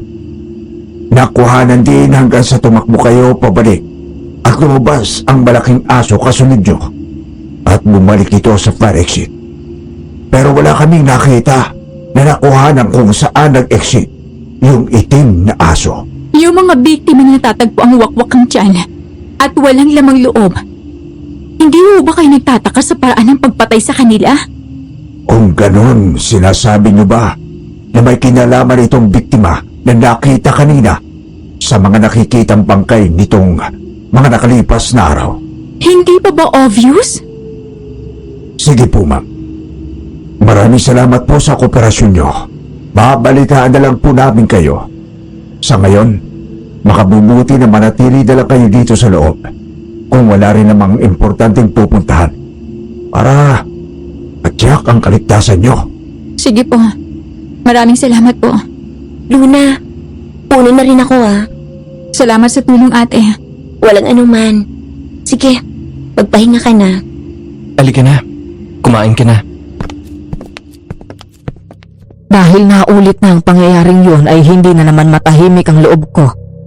Lumipas ang mga araw, palagi akong nag-iisip kung sino ang posibleng aswang. Anong ginagawa nito sa gusaling ito? At paano ito nakapasok doon? Napalingon ako nang lumapit sa akin si Alex at niyakap ako. Giisip ka na naman, Pasensya ka na. Hindi ko lang mapigilan. matatapos din to. Love, naniniwala ka ba sa mga sinasabi ko? Bakit naman hindi? Eh kasi wala ka masyadong sinasabi tungkol doon. That's your truth, love. Ayokong kontrahin ka. Tsaka kilala kita. Alam ko kung kailan ka nagbibiro at seryoso. Nakita ko kung gaano ka natakot ng gabing yun. Doon ko lang nakita ang ganong klase ng takot mula sa'yo. Hindi ikaw ang tipo na magbibiro ng ganon lalo at may pinatay. Iniisip ko kung sino ang aswang na yun. Malalaman natin sa mga susunod na araw. May awang Diyos, love. Mahuhuli din siya.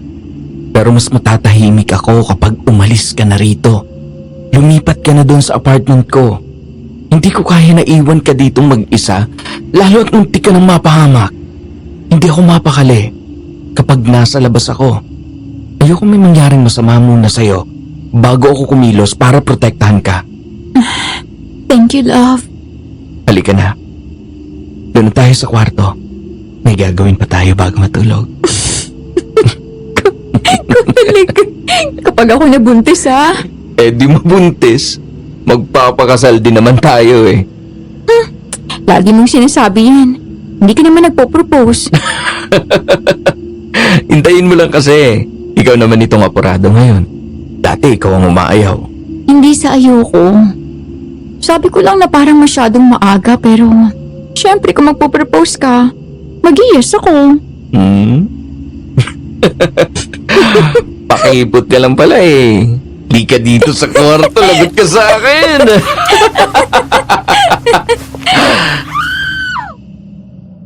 Pero natigilan kaming dalawa sa paghaharutan nang makarinig ng malakas na sigaw ng isang babae. Kasunod nun ay malakas na ungol na animo isang halimaw. Napakapit ako ng mahigpit sa braso ni Alex. Ganun yung umulang itim na asong humabol sa akin. Ganun na ganun, love. Sigurado ka? Oo. Baka nandiyan na naman siya sa labas. Dito ka lang. Sisilipin ko. Huwag kang basta-basta lalabas, ha? Sinundan ko si Alex nang sumilip ito sa peephole. Kumunot ang noon nito paglingon sa akin sabay bukas ng pinto. Nang tumingin ako sa labas, nakita ko na nasa labas si Ate Badet at ang ibang mga nakatira sa unit na malapit sa unit ni Eva. Lintik ng mga tao to. May session na naman ng kababuyan at horror sa loob. Diyan sa katabi mong unit galing yun, ate. Ano pa nga ba? Magre-reklamo na talaga ako sa baba. Nakakaperwisyon eh. Halos linggo-linggo na lang ganyan. Kung hindi umuungol, nanonood ng horror na pagkalakas-lakas ng volume. Ano balahura? Kasama si Alex at ang mga kapitbahay, pinatok ni Ate Badet ng malakas ang pinto ng unit nila Eva. Hindi agad ito binuksan ng mag-asawa, kaya kinalampag ito ng husto ng mga kapitbahay. Hoy! Eva! Joseph! Lumabas nga kayong dalawa dyan! Ano ba yon? Pwede ba? Kayong dalawa ha? Kung manunod kayo at kung gagawa kayo ng kabulustugan nyo, baka pwede naman pakihinaan. Wala kayo sa bundok. May mga kapitbahay kayo at pader lang ang pagitan natin. Paghahating gabi na pero ang ingay-ingay nyo pa rin. May mga natutulog pa na may trabaho at pasok sa eskwela bukas. Nakakaperwisyo na kayo. Hindi ko na problema yon. Aba, tingnan mo ang kasama na ugali mo. Lumayas na kayong lahat sa harap ng bahay ko! Nagtaka si Luna dahil kahit naroon lang siya sa pinto at nakatayo, ay tiningnan siya ng masama ni Eva bago binalibag pasara ang pinto. Napakasama talaga ng ugali ng babaeng yan. Impacta! Hayaan mo na, ate. Ireklamo niyo na lang sa baba. Naku talaga. Papasok na ako ng lobby nang magkasabay kami ni Ate Badet sa paglabas ng unit. 10:00 na ng gabi at gaya ko, pupunta rin siya sa convenience store. Hindi na ako takot ngayon lumabas ng mag-isa dahil dinagdaga ng management ng gusali ang mga security. Bukod doon ay hindi naman na bumalik ulit ang aswang. Matapos naming bumili ay sabay na rin kaming naglakad pabalik. Ano? Okay ka na ba? Oo, te. Salamat ulit sa tulong mo. Ayos lang yun. Sa tagal natin magkapit-bahay, tsaka buti nga tumawag si Alex. Pagdating niya ay grabe yung pag-aalala sa'yo. Yun na nga eh. Sa katapusan, nilipat na ako sa apartment niya. Baka iparenta ko na lang tong unit ko o kaya ibenta. Kahit sino naman na nasa kalagayan ni Alex, ganun din ang gagawin. Ikaw pa naman ang muntik ng maging hapunan ng aswang. Nasaan na pala siya? Buti pinayagan kong lumabas mag-isa ng ganitong oras. Nasa taas. Tinatapos yung mga inuming trabaho. Kaya walang choice kundi lumabas. Dahil gusto niya ng noodles eh. Naubos na yung stocks namin. Pero balik tayo sa kwentong aswang. Talaga bang naniniwala ka sa akin? Oo naman. Ang daming ganyang kwento sa amin sa probinsya ko sa Iloilo. Minsan na rin ako nakakita ng ganun kalaking aso sa amin nung bata pa ako. Tsaka sabi nga ni Lola Ogie sa akin, yung matandang nakatira sa 4th floor, minsan nagkasabay kami at napagkwentuhan namin ang nangyari sa'yo. Pati na rin yung naikwento mo sa akin na unang beses na sinalakay ka ng aswang. Ang sabi niya, 3 dahilan daw kaya nilalapitan ka ng aswang. Una, baka daw galit sa'yo. Tapos pangalawa, kapag may buntis. At pangatlo, maaaring nababanguhan sa amoy mo yung aswang. Wala naman ako nakakaaway nun maliban kay Eva. Baka siya yung aswang. Ay nako te, hindi na ako magtataka. Kahit hindi siya magpalit ng anyo, talaga namang nangaaswang niya ng mga lalaki.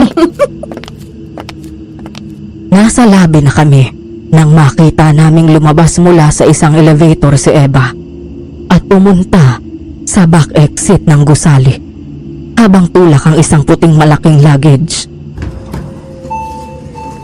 Si Eva yun, di ba?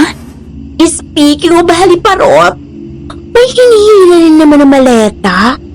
Napakarami namang damit nitong mag-asawa na to. Abay, parang kada 3 araw kung mag-declare ng damit Declarer? Oo. Minsan ko nang tinanong niyan kung bakit parang palagi siyang may dalang maleta. Sabi lang sa akin mga lumang damit nilang mag-asawa na dinodonate. Nung sinabi ko na, patingin, baka may magustuhan ako. Nagalit ba naman? Sinigawan ako at sinabihan na pakialamera daw ako. Ganun naman talagang ugali niya. Pero ang weird lang laging parang ang daming pinamimigay na damit. Parang hindi na uubos. Ay nako, ayaan na natin yung babaeng yan. Pero, himala. Gabi na siya naglalabas ng maleta niya. Dati umaga. Pagsakay namin ng elevator, agad kong napansin na may kulay pula sa sahig. Hanggang makarating kami sa 16th floor, hanggang sa hallway ay may tulo pa rin sa sahig na kulay pula. Nasa kalagitnaan na ng hallway ay nawala ang mga tulo-tulong dugo roon. O sige, dito na ako. Good night. Nakapasok na ako ng bahay at isasarado ko na lang ang pinto nang matigilan ako at bumukas ang pinto ng unit nila Eva. Tumayo roon si Joseph at ngumisi sa akin. Tiningnan ako mula ulo hanggang paa dahil t-shirt at short lang ang suot ko. Kumusta ka na? Nabalitaan ko yung nangyari Okay na po. Sige po. Bago ko isara ang pinto ay napakunotno ako dahil nahagip ng mata ko ang sahig ng loob ng bahay nila. Dahil kulay puti ang tiles, kitang-kita ang tila pulang likod na naroon. Napansin ko rin ang laylayan ng suot nitong beige na short na may bahid ng pula. Naputol na lang ang pag-iisip ko nang marinig ko si Alex na nasa kwarto. Love? Nandito na ako. Break time nun. Habang kumakain kami ng sabay ni Alex at panaka-naka akong tumitingin sa telepono ko, bigla akong napahinto nang mabasa ang isa na namang balita. Isa na namang bangkay ng lalaki ang nakitang nakasilid sa isang maleta. Nanlaki ang mata ko nang mapansin ang pinaglagyan sa bangkay. Hindi ako maaaring magkamali. Yun ang maletang nakita kong dala ni Eva. Love, mamaya na yung phone. Kumakain tayo Sorry love, pero may nakita kasi ako sa balita. Yung bagong biktima ng murder. Nako, wag mo munang ipakita sa akin yan at baka isuka ko yung kinakain ko. Hindi yun love. Kagabi, di ba pumunta ako sa convenience store? Magkasabay kami ni Ate Badet. Tapos pagbalik namin, nakita namin si Eva na lumabas ng isang elevator. Tapos may dala na naman siyang luggage. Naalala ko yung design ng dala niya kagabi. Parehong-pareho nitong pinaglagyan ng bangkay na nakita kaninang umaga. Sigurado ka ba dyan? Oo, sigurado. Itanong mo pa kay Ate Badet. Nakita rin niya. Pinag-usapan pa nga namin yung mga maleta na lagi niyang dala. Tapos doon sa elevator kung saan siya lumabas, parang may mga patak na kulay pula. Hindi ko naman pinansin pero hanggang doon sa 16th floor yun. Love, hindi kaya dugo yung pula na yun? Love, kailangan na talaga kitang ialis doon. Hindi na magandang nangyayari sa'yo doon. Baka kung mapano ka na. Lilipat na naman ako sa apartment mo eh. Pero gusto kong sabihin sa mga pulis yung nakita ko. Paano kung ikaw ang balikan? Hindi naman nila malalaman eh. Ipatatago ko yung identity ko. Tapos itatanong ko kay Ate Badet kung gusto niya akong samahan. Love, huwag ka na lang kayang makialam. Baka ikaw pang mapahamak eh. Alam mo naman noon pa, mainit ang dugo sa'yo ng Eva na yon. Kung itatago ko lang ang alam ko, paano kung totoo na si Eva nga ang gumagawa ng mga krimen na yon? Kung ahayaan lang natin siya, baka marami pang mabiktima niya. Sa bagay, may point ka rin dyan. Tsaka may hindi pa pala ako nasasabi sa'yo tungkol kay Eva. Ano yun? Naalala mo yung umattend ako ng birthday ni Ricky sa bar? Few weeks ago? Aha? Nakita ako doon ni Eva. Tapos sinubukan niyang mag-flirt sa akin. Pero bago ka mag-isip dyan, hindi ko siya pinatulan, okay? Umiwas ako. Kaya ka ba biglang umuwi ng maaga nun? Oo. Kasi umiwas ako sa kanya. Dahil ayaw akong tigilan. Yun yung katatapos lang nangyari noong hinabol ka ng aswang sa fire exit. Ayoko lang dagdagan ang iniisip mo kaya hindi ko nalang sinabi muna sa'yo. I'm sorry kung itinago ko sa'yo, love. Okay lang. Ang importante hindi ka nagpatukso sa kanya. Hindi mangyayari yun. Ikaw lang ang mahal ko. Wala akong pakialam sa ibang babae. Pero ang isa pang dahilan din, kaya ako sinabi yun sa'yo. Di ba sabi sa balita na lahat ng biktima ay huling nakitang buhay sa club? Sa tingin ko palaging tampay si Eva doon. Gabi-gabi kasi siya halos lumalabas eh. Oo nga no. Huwag kang mag-alala, love. Sasamahan kita kung talagang gusto mong pumunta sa mga pulis. Thank you. Mabuti na yung may magawa tayong maganda para sa mga pamilya ng namatay. Kinagabihan pag-uwi namin ni Alex, ay agad naming tinawag si Ate Badet at kinausap ito tungkol sa natuklasan namin. Kaloka naman. Kung totoo man yun, hindi kaya yung mga naririnig nating sigaw dun sa unit nila madalas sa gabi ay sigaw ng mga biktima nila? Sinasabayan na lang siguro nila ang mga pinapanood na horror tapos nilalakasan ng gusto ang volume para hindi halata? Siguro pero kung sila ang pumapatay, anong ginagawa ni Eva sa lamang loob? Hindi kaya Imposible ate. Hindi aswang si Eva. Hindi naman siguro siya. Naalala mo yung sinabi sa akin ng matanda na nakausap ko sa 14th floor? Hindi ba ikaw na rin ang nagkwento na palagi kayong nag-aaway kahit noon pa? At malaki yung galit niya sa'yo at yung sinanay mo dahil tinanggihan siya ng ninong mo noon at pinili ang nanay mo. Oo. Teka. Oo nga no. Naalala ko pa na hindi namin alam kung paano nakapasok yung malaking asong itim na yun sa bahay. Wala namang sign ng forced entry. Baka siya nga. Alam kayo ni Joseph lahat ng ginagawa ni Eva? Baka hindi. Mukha lang manyakis yung asawa niya pero mukhang wala namang alam eh. Love, mas mabuti pa nga na umiwas ka na kay Eva. Huwag na huwag kang lalapit sa mag-asawa na yon. Pumunta na tayo sa mga pulis. Halika, sasamahan ko kayo. Wala ka nang naiwan na ibang gamit sa kotse? Wala na. Pinindot ni Alex ang buton ng automatic car key para i-lock ang kotse.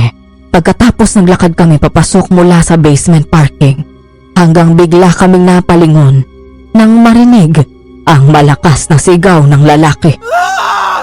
Mula sa isang kotse, lumabas ang lalaki. Duguan ito at nakahawak sa tiyan habang tumatakbo ng mabilis palabas ng basement. Nanlaki ang mata naming dalawa nang makita ang malaking asong itim. Gano'n na lang ang takot naming dalawa nang lumingon sa amin ang aswang. Pagkatapos ay bigla na lang itong tumakbong palapit sa amin. Tumakbo kami ng mabilis ni Alex papasok ng gusali. Nang marating ang loob, ay agad naming sinarado ang glass door. Nanlilisik ang mga mata na parang Galit na galit ito nang tumingin sa amin ang aswang. Binangga nito ang glass door na parang toro na walang tigil. Talagang gusto niyang makapasok para mapatay kami. Habang nangyayari yun ay natataranta naman kami at walang tigil kakapindot ng buton ng elevator. Mag-fire exit na lang tayo! Hindi pwede doon! Makakapasok din siya! Ay! Napasigaw ako sa gulat nang biglang mabasag ang glass door. Eksakto naman na bumukas ang pinto ng elevator kaya mabilis kaming pumasok doon. Pero bago pa sumara yun, biglang may dugo ang kamay ang humawak sa pinto. Natigilan kami nang makita si Eva at punit-punit ang damit nito at duguan ng bibig. Binalaan na kita na wag mo akong pakikialaman. Pinalagpas na kita noon alang-alang kay Ben. Kahit gustong-gusto kayong patayin ng nanay mo. Binaril ako ni Ben, ang lalaking pinakamamahal ko. Dahil sa inyong mag-ina. Mang-aagaw ang nanay mo. Inagaw niya sa akin ang kaisa-isang lalaking minahal ko. Hanggang dito ba naman? Ikaw pa rin ang magiging saggabay sa buhay ko? Nabigla ako sa revelasyong iyon ni Eva. Hindi ko akalain na may malalim siyang damdamin para kay Ninong Ben. Ang buong akala ko ay simpleng panglalandi lang ang gusto niya. Hindi ko akalaing seryoso pala ang damdamin niya. Pero ang nanay ko ang mahal ni Ninong Ben. Samantala, tinago naman ako ni Alex sa likod at mahigpit akong nakakapit sa bewang niya. Utang ni loob, Eva! Tumigil ka na! Marami ka nang pinatay! Tama na! Hindi pa ako tapos! Hindi ako titigil hanggat may mga lalaking walang ibang alam gawin kundi ang paglaruan, gamitin at saktan ng mga tulad ko. Katawan nilang gusto ko. Lamang loob nilang kapalit. Walang kasalanan si Luna sa'yo! Nakikiusap ako sa'yo! Huwag ka nang manakit ng mga inosenteng tao! Pakiusap? Depende. Hahayaan ko si Luna na makatakas. Pero ang kapalit, ikaw.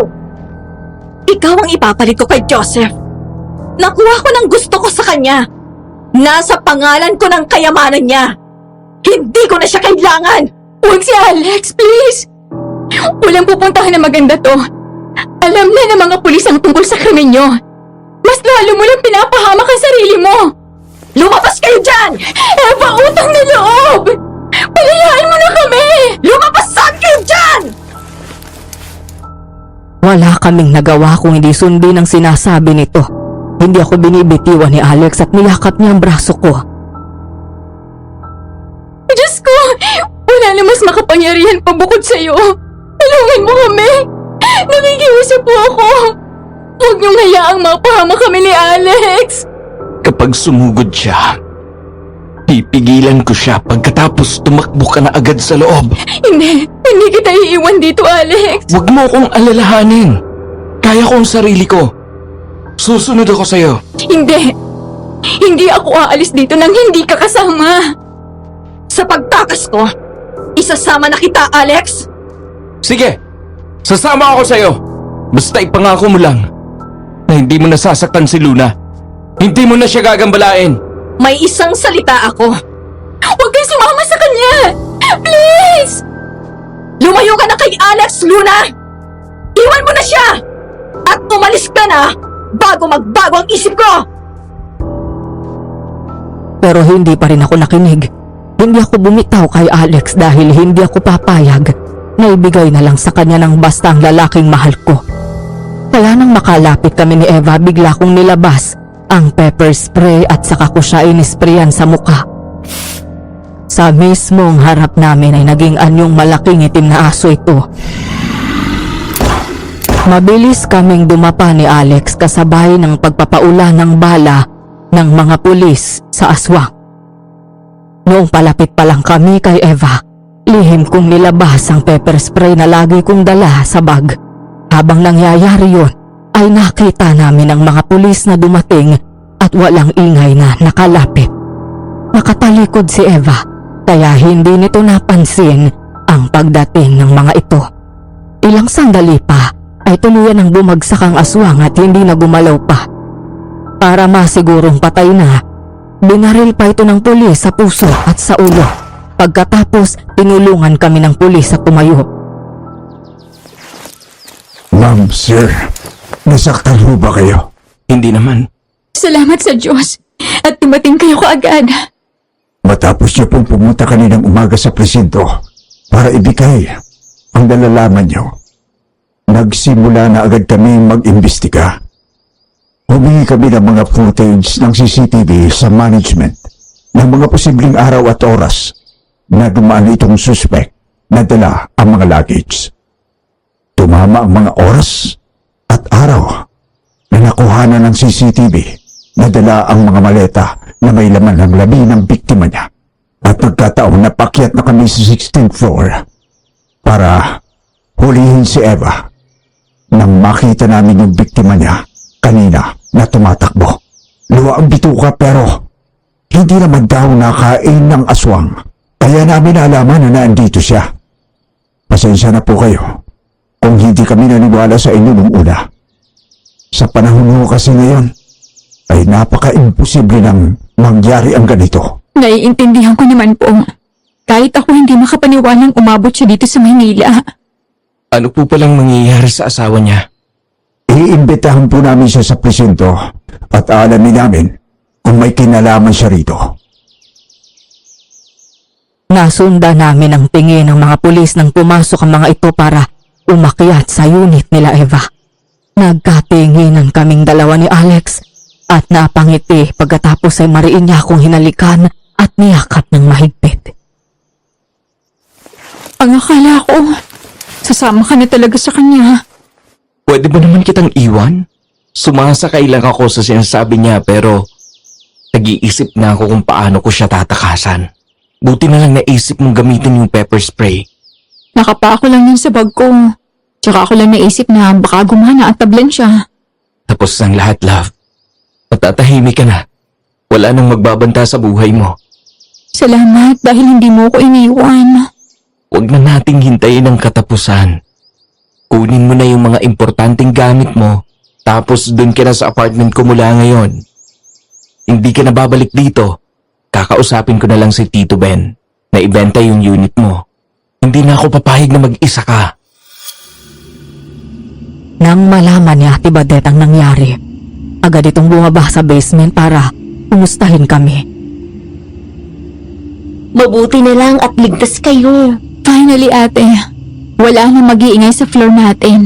Kinausap nga ako ng mister ko dahil sa mga nangyari. Aalis na kami dyan.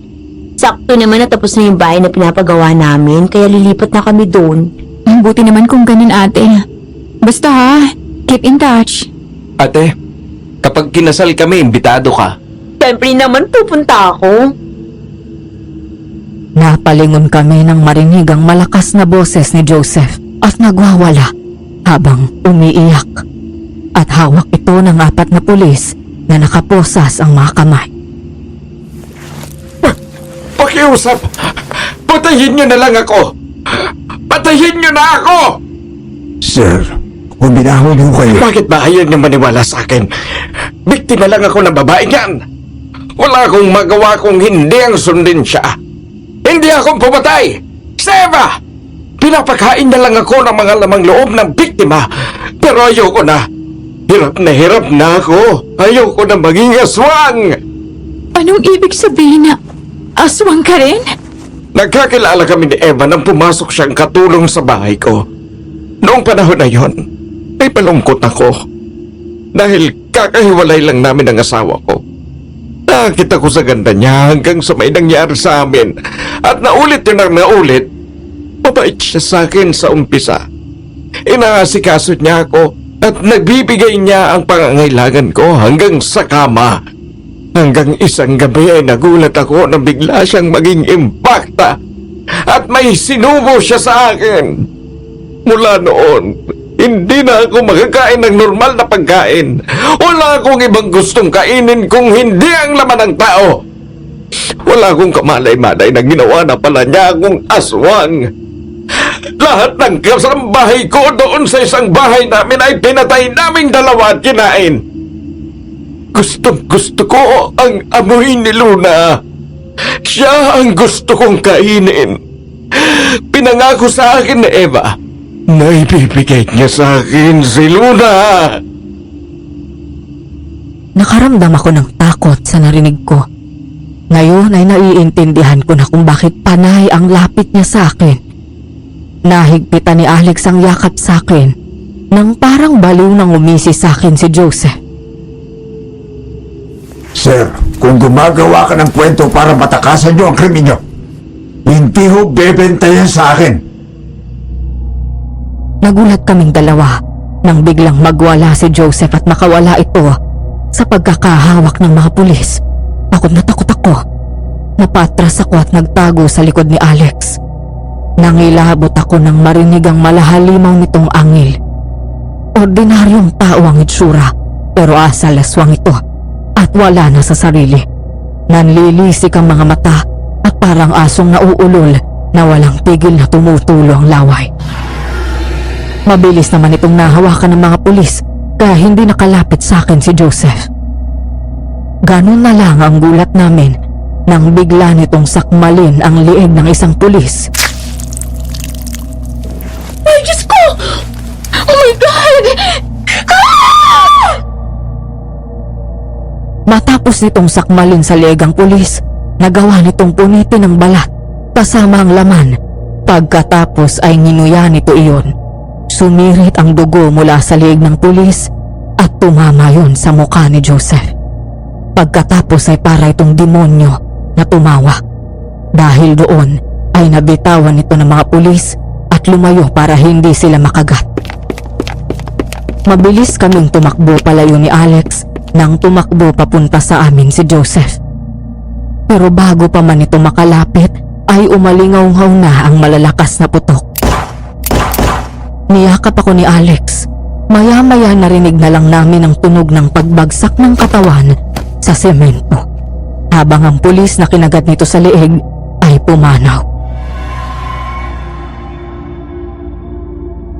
Nagkatinginan kami ni Alex matapos iwan ng may-ari ng gusali ang isang box na kulay pula. Nagliligpit na kami ng mga gamit ko dahil yun na ang araw na lilipat ako sa apartment ni Alex.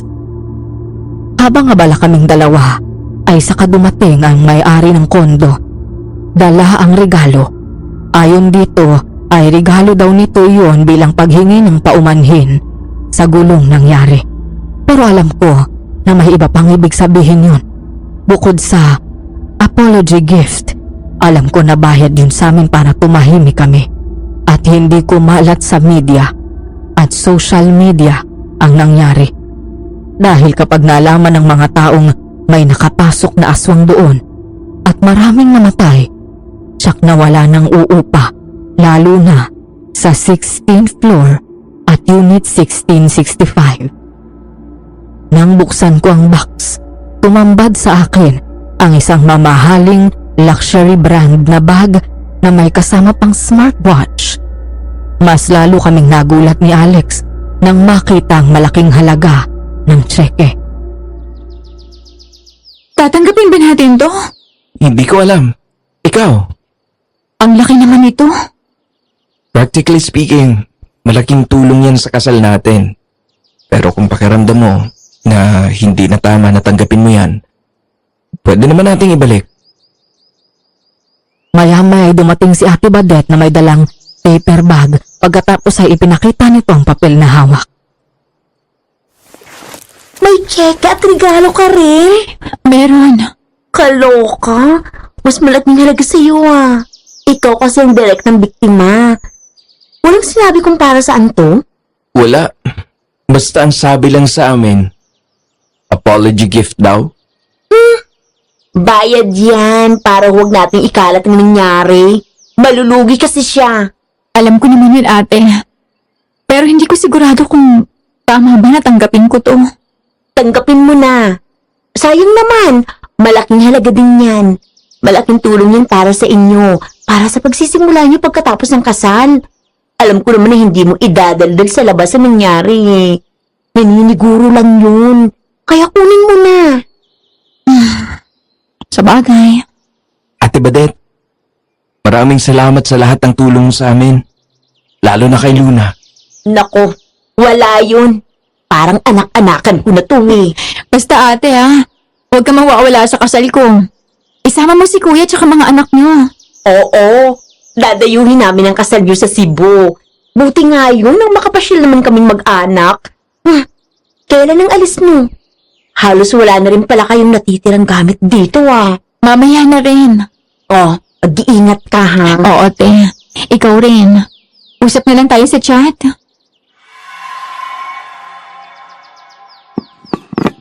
Mga anak, pumasok na kayo dito nang makakain na. Anong niluto mo, Nay? Aba, di yung paborito nitong si Alex. Menudo.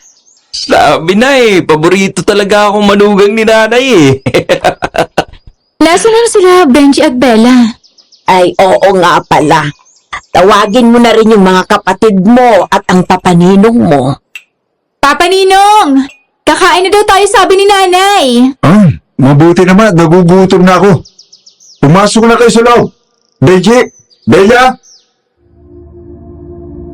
Hindi ko pala nabanggit na nagbunga ng kambal na babae at lalaki ang lihim na relasyon noon ng nanay ko at ni Ninong Ben.